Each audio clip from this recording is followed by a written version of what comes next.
As many of you know, I have been this whole month preaching about being rich and being rich in the things that really matter. I started the first sermon and we talked about being rich begins not with money, but it begins with our faith. Knowing that we have a Savior who loves us, cares for us, provides for us, walks with us, and gives us everything that we need this side of heaven.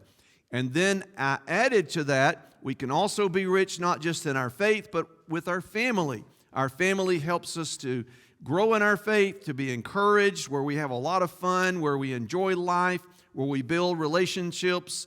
Our family's important.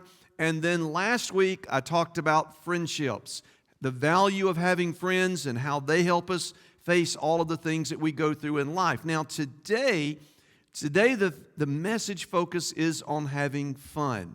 Now, if you've noticed, the title of the message this morning is Happy Days.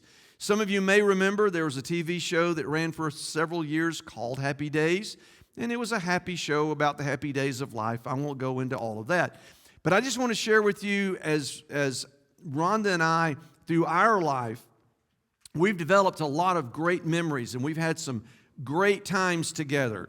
Now, I was thinking about our life, my life, and one of the things that I remember we doing as a family was going on camping trips. Now, y'all know now that we have a travel trailer. Back in the day, we had a tent, and we slept on the ground.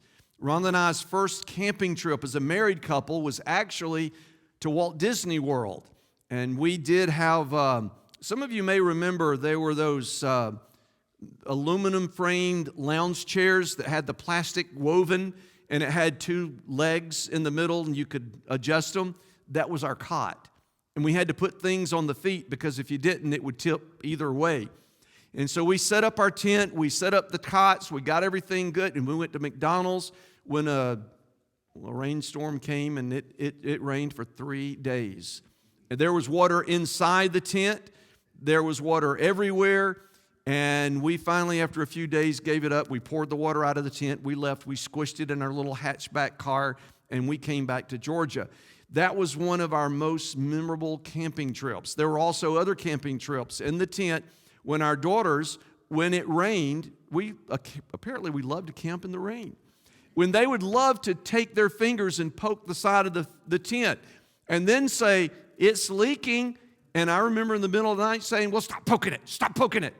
And that was the way we camped back in the day. Well, it wasn't fun at the moment, but those developed fun memories. And one more thing I cannot tell you, but we had secret names for each other. In other words, all right, I'm going to say dog. We had an animal name, and then dog starts with the letter D, and then let's just do monkey.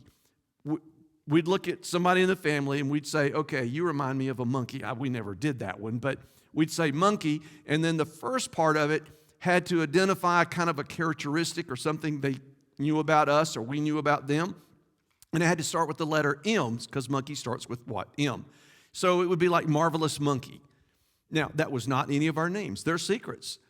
You can ask me after this service is over, what was my secret name? I'm not telling you. I'm not going to tell you. I want to tell you Rhonda's secret name, but I'm not going to betray that trust because that was our thing.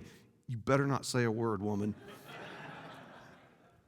So we had names, and that was fun. And one more little memory about life. That was family things. But we had another time when friends from our church wanted to teach me to water ski. I'd always wanted to water ski. And they took us out on the lake and kind of showed and gave me some pointers. Just out of curiosity, how many of you have ever water skied? Okay, so, oh, wow, a bunch of us have water skied. Well, when I got in the water and it was my turn to learn, it took a few tries, by the way. I mean, I had my feet up and, the skis were pointing up out of the water, and I'm holding on to the rope, and then they started, and I'd let go, or Finally, I figured out how to do it. I got up. We were going a whopping 5 miles per hour in the boat, and I felt like I was on top of I was like, I am skiing. And I was hanging on for dear life, on the back of the boat. And then we got faster, and then we got faster, and then the boat hit a wake, meaning the waves from another boat. They didn't tell me what to do when that happened.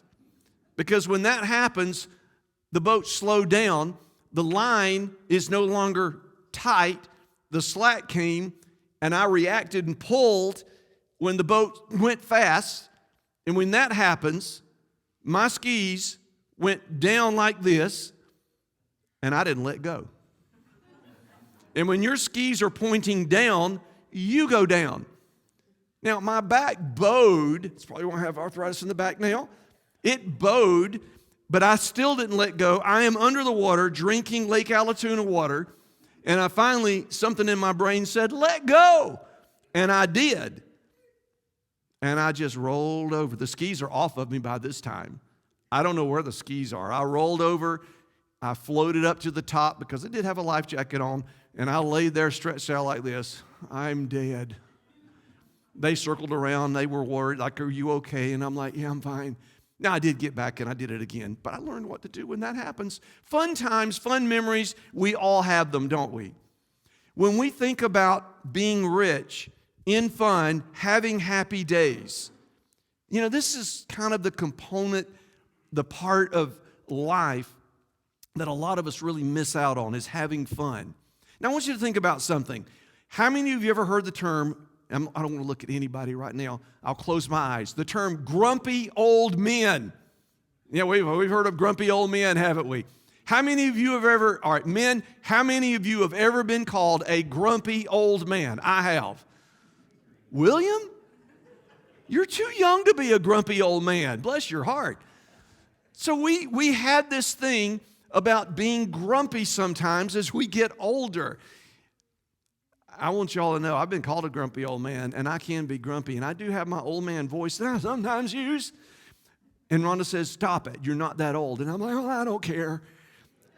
So we don't want to be grumpy, do we? We want to be happy. We want to enjoy life.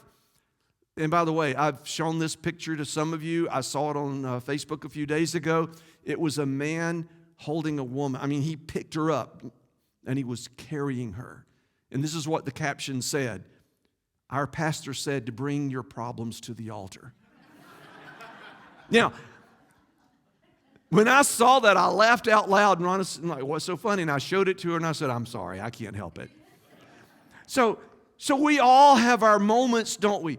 But here's what happens. We get up and we do life. We do life, and sometimes along the journey of life, things kind of go south, don't they? We get sick. Our jobs get hectic. Maybe someone we love, we lose them. I mean, the lists just go on and on and on. And all of those things could rob us of joy. It can rob us of happiness. It can rob us of the happy days that we can experience on this side of heaven. It reminds me a little bit of another comic that I saw a long, long time ago. These were comics written for Christians. It was a guy sitting on a bus, and he had a sour look on his face. And the woman sitting next to him on the bus asked him, are you a pastor? And he said, no, I've just been ill for a few days.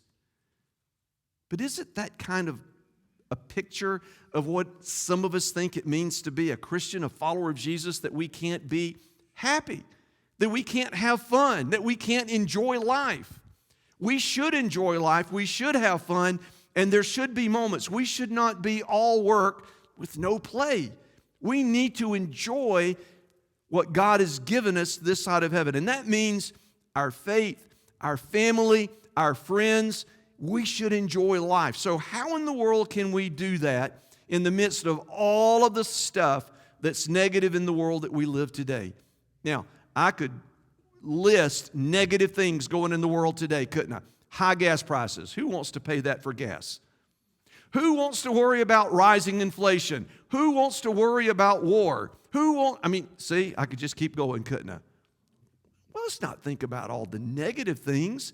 Let's learn to think about all of the blessings that God has and is and will give to us. Now, with that said, Proverbs 17, One verse, verse number 22. This is how this one little verse reads. A joyful heart is good medicine. I want to read that one again. A joyful heart is good medicine, but a broken spirit dries up the bones. Let's think about the latter part of that proverb for just a moment. A broken spirit dries up the bones. What does that mean? It means this. This is a picture. The bones is a symbol, a figure, kind of a figurative way of describing our life, our body. And when we have a broken spirit, when we look at the glass half empty rather than half full, when we look at the problems, when we look at the things that aren't going right, the things that aren't growing well, it dries us up. It robs us of an inner joy and inner peace that God so desperately wants to pour into our life. So we need to learn to change our thinking.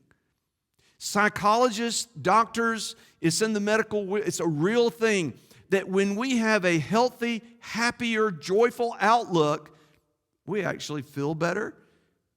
We're healthier. I mean, it's a proven scientific fact. And that's one of the reasons in hospice, I come in not to try to, I can't change the situation, but try to bring in a little joy, and I often pray for them to have peace. And sometimes we go back down memory lane, and we talk about those happy days. We laugh, we cry. See, we need to remember that a broken spirit will dry us up. It robs us. But the first part says, a joyful heart is good medicine.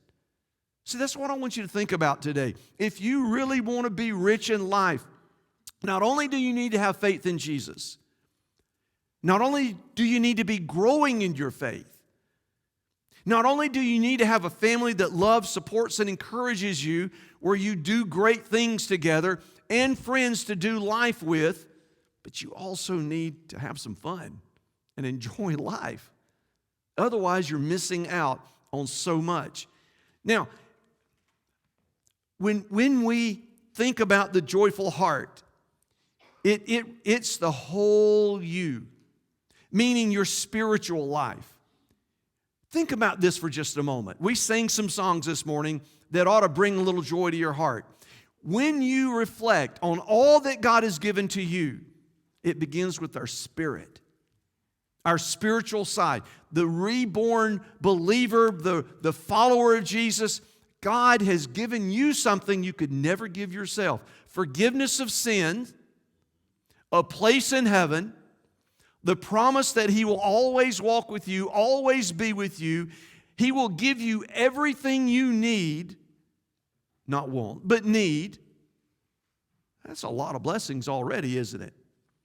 Jesus said, I even came to give you peace, not as the world gives, but my peace. And so from a spiritual side of things, those of us who are believers and followers, we ought to be some of the happiest, joyful people on the earth.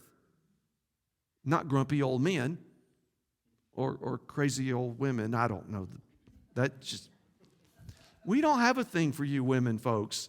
Well, anyway, emotionally, a joyful heart, it helps us emotionally as well.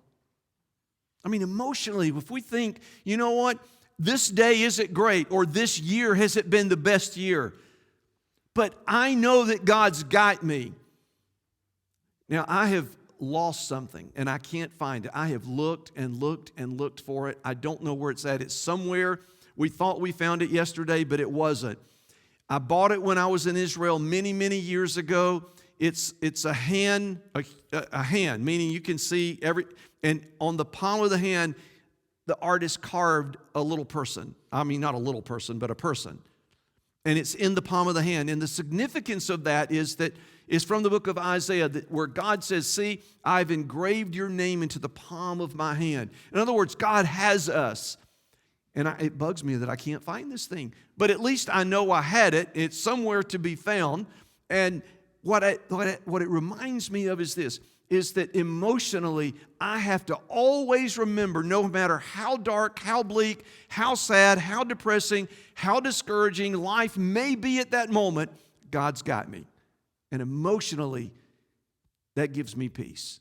And it should give you peace. That leads to joy. And then, of course, there's the physical side of things.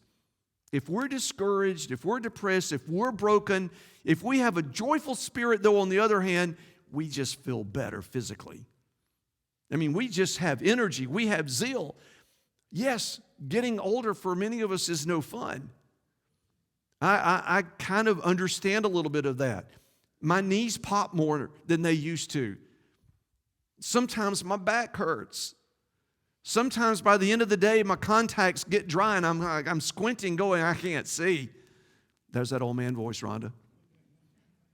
It's changing, but physically, when we know that God is always with us and God is always providing and God is giving us something we could never give ourselves, it affects us physically. Now, how in the world, though, do we deal with life when we know sometimes life is tough and difficult? I want to share this little story with you about Sarah. Sarah was Abraham's wife. When Abraham was 100 years old, Isaac was born. Sarah was mama. And this is what Sarah said in Genesis 21. She declared these words, God has brought me laughter.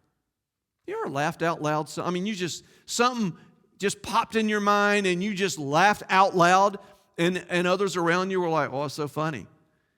And you're just like, I can't explain it. Or maybe I don't want to explain it. Sarah said, God has brought me laughter. All who hear about this will laugh with me. Why did she say that? Because she was an old woman who just had a baby. It was impossible for Sarah to conceive, and yet God allowed her to conceive in her old age, with Abraham being 100. Now, there may be some people who say, well, that really wasn't his real age. And that wasn't her real age. No, it was. The impossible happened, and she conceived, and she had a baby. And that's why she said, I'm laughing today because I never thought I would be a mother. And I am a mama. And the world's going to laugh with me because this is a happy day. You see, she had to wait a long time, by the way. She was beyond childbearing years when the promise came, and yet God made it happen. And so that's something we need to kind of cling to. When we feel the days are dark, the days are gloomy, and we may even say, God, if you just knew what I was going through, we've got to remember, if God can make Sarah laugh at her old age with the baby in her arms, God can make us laugh too. There is something about laughter that brings joy to our heart, because laughter, joy, it's good medicine. Now, how to have fun? I want you to first think about this. Don't let, and then we'll throw that on the screen, don't let things that happen in your life rob you of joy, because it'll happen. Things in this world can rob you of joy. And Natalie, is it there? The screen? I added something to it. I don't see it. There it is. No, now. Follow me. I didn't have a chance to catch you before the service. We're good. We're happy. Yes, what? Yeah, I'm going to put up the first one. There we go. I'm sorry. I've changed things, and they're like, oh, boy. We're having fun, though, aren't we, Natalie? Okay. I'm sorry. I'm laughing inside. Here's a verse. Don't let life rob you. Know this. Ecclesiastes 3:4 basically says this. There is a time to weep and a time to what? Laugh. Thank you. We have heard that verse. There are moments in our life when we need to cry. There are times in life when we need to say, God, my heart is broken. My heart is heavy. I don't know how to handle this. But the time for weeping comes to an end. And there's times we have to laugh. So we got to learn to do both. And so when life is tough and life is difficult and we feel that we've been robbed of something, we weep for a season, but then we have to learn to laugh as well. And then there's another verse I want to share with you. It's from Job 8:21. We know, many of us, the story of Job. Job had it bad. Job lost all of his children, all of his livestock, almost all of his servants, and his health, all because Satan said to God, I can make Job curse the day he knew you. And God said, Job will never curse me. And so Job is going through a miserable experience. And this is what one of his friends, Job's friends, said to Job in Job 8:21. Job, you will once again, or God will once again fill your mouth with laughter and your lips with shouts of joy.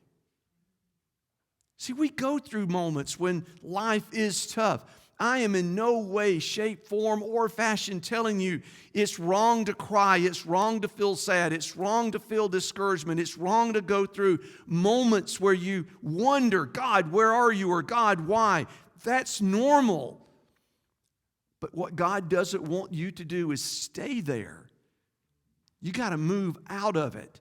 You've got to get out of the funk. You've got to get out of the junk. You've got to learn, God, I understand it's not where it should be. But God, you promised Job and you promised me that you would fill my mouth with laughter again and shouts of joy. The time for weeping's ended. Now it's time to feel some joy. It's time to laugh. We have to learn to laugh because it's good medicine for us. And then the next and the last one I'm going to share with you, 2 Corinthians chapter 4. I almost put this entire verse on the screen. 2 Corinthians 4 verses 17 and 18 say this, for our present troubles are small and won't last very long. Now think about that for just a moment. The stuff we go through on this side of heaven are small. Now, you may go, no. You don't know what I'm going through. I don't. But I know what Scripture just said. When compared to the big scheme of God's plan and God's universe, they're small. Your troubles, my troubles, are small. Now, this is a really, really, really small one. Sitting in my tent or laying in my tent, hearing the rain drip on the tent and wondering, is my sleeping bag going to get wet? What if I have to get up and go to the bathroom? Now, if you've ever gone tent camping, you know that when you got to go to the bathroom in the middle of the night, you wake up everybody in that tent. Because most tents have two zippers. They've got the tent that closes the screen and the tent flap that closes like the door. And it's like, and then you got to do all that zipping and unzipping. And you go to the bathroom and you come back and do it all again. So I'm thinking, it's raining. And then you hear your kid with the flashlight pointing it at the roof, touching it, and saying, Daddy, it's leaking. And you're thinking, I'm having so much fun right now. I wanted to come to Vogel State Park and just enjoy God's creation. And what am I experiencing right now? Rain.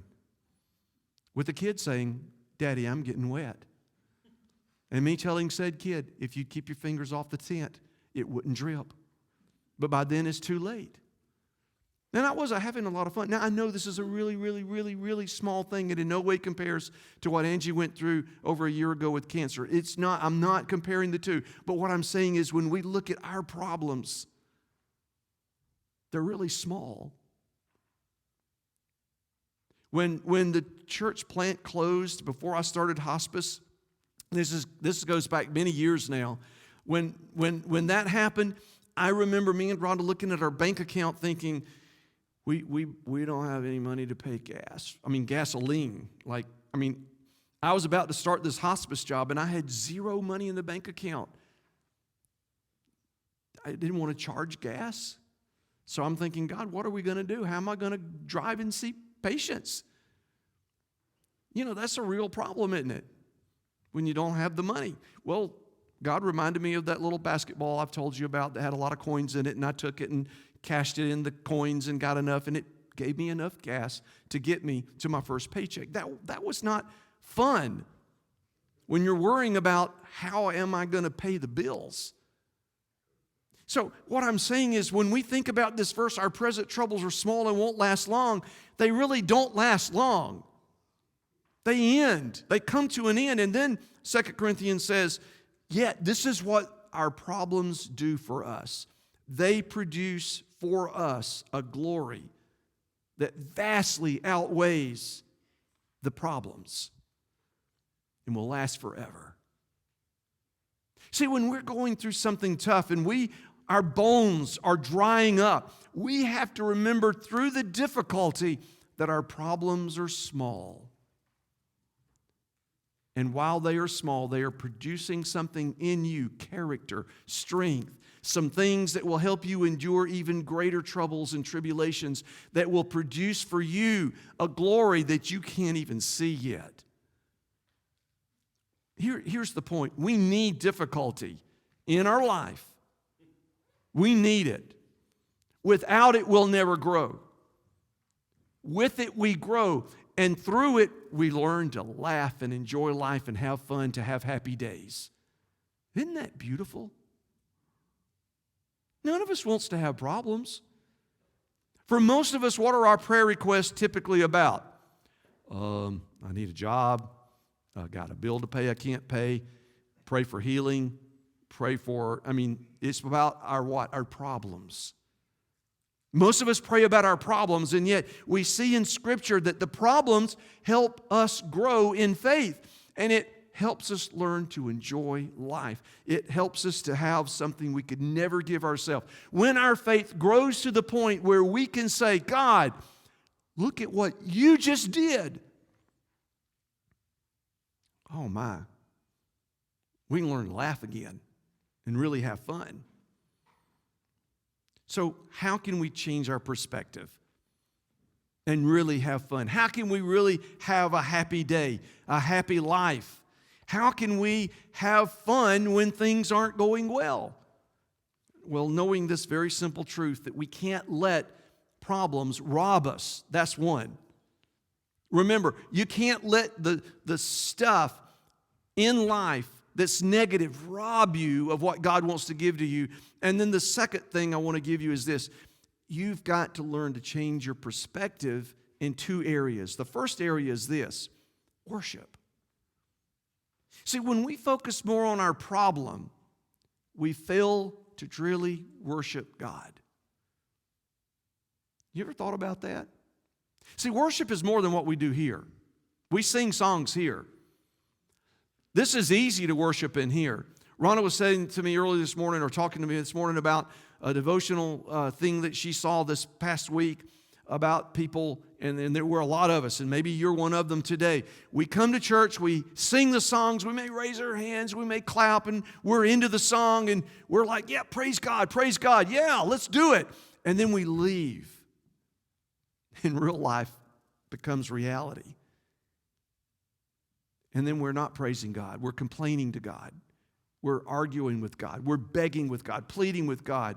Take this away from me. Remember the verse I just read from 2 Corinthians? We need to learn to appreciate, embrace all of the stuff that comes into our life and say, God, you're using not just the good things, but the tough things to help me realize who you really are. So if we're not having happy days, it's really because we're not worshiping God the way we should. That's an ouch, isn't it? For me, it's an ouch. It's like traffic. Yesterday, Ron and I helped our daughter and son-in-law that lived with us, Katie and Joel, finally get the rest of their stuff out. Now, if you don't know, they moved to Dunwoody. If you don't know where Dunwoody is, it's of the devil. It is of the devil. Dunwoody, anything, when you have to get on Interstate 20 and head east, anything going that direction is of the devil. And it's of the devil because of traffic and bad roads. So I'm in my truck pulling a trailer with the last remaining of their stuff. And remember, Joel's a police officer. So I got to be on my very best behavior. And I'm driving, and the traffic gets nasty. Not at one point, but multiple places. And I'm thinking, I'm glad this is y'all and not me. I got to move further away from this stuff. Because that reminds me of horror food. I mean, it's just horrible. I just don't like it. And then once I got them unloaded, and I'm now coming back to my home, and I punched in. I know how to get home, but I said, let me just ask Miss GPS lady here what the best way. It said, don't go 285 west.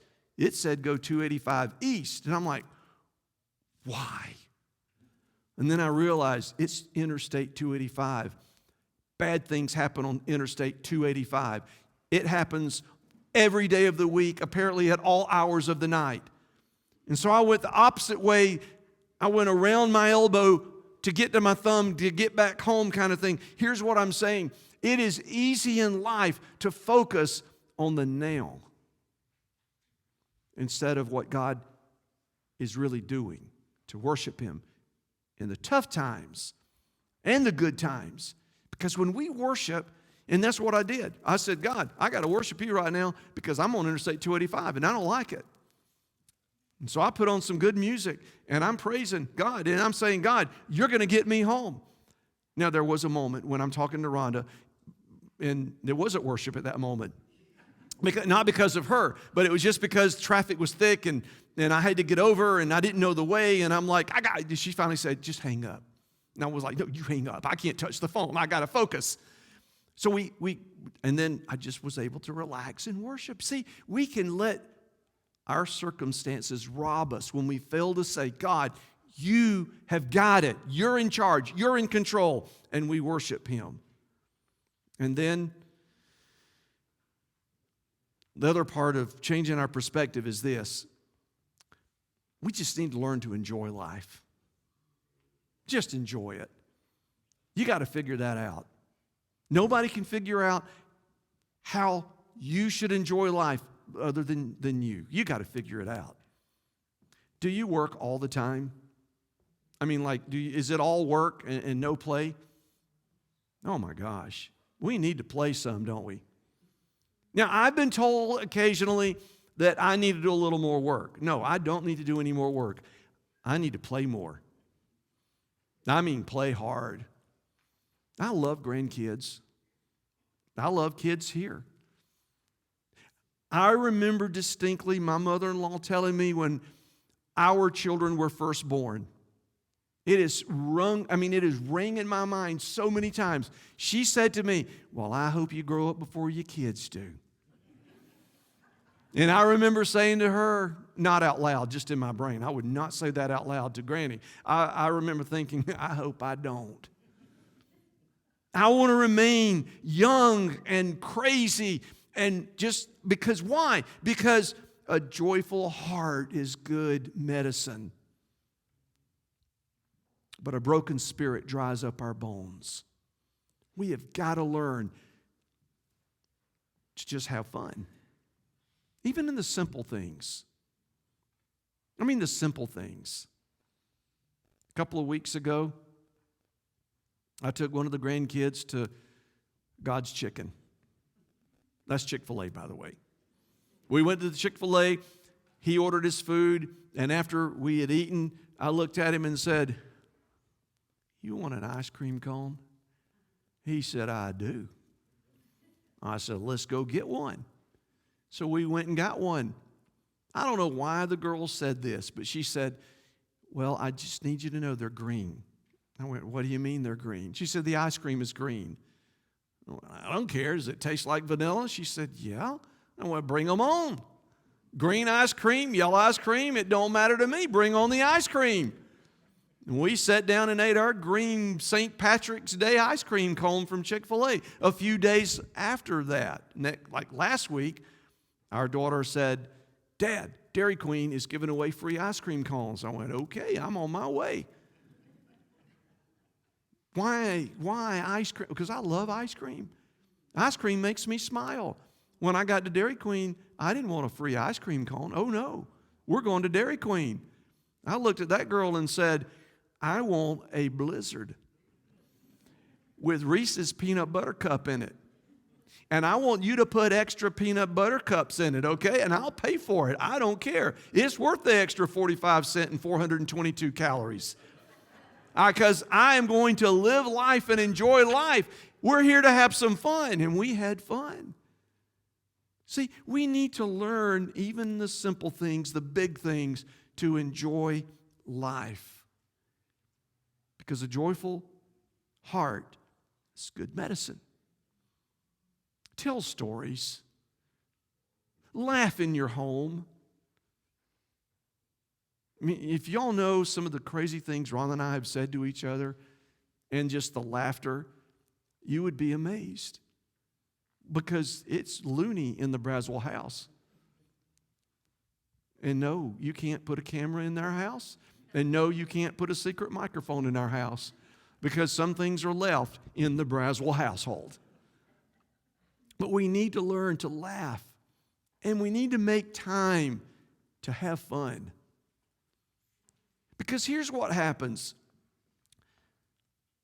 You will either be the captain of your happy day, or the world will direct your happiness, or maybe rather the lack of your happiness. See, that's a choice you have to make. Nobody can make it but you. You can choose to be happy, you can choose to be joyful, or you can choose to be robbed and live to be grumpy. You can choose to be broken, dried up, and bitter. And that's not the way God wants any of us to live. I want you to be rich. I want you to experience it. I want you to enjoy it because you've got a great life, wonderful friends, an amazing family, and you know that you have a Savior that is with you every step of the way. Guess what? You can't change everything, but you can make a decision to be happy and joyful.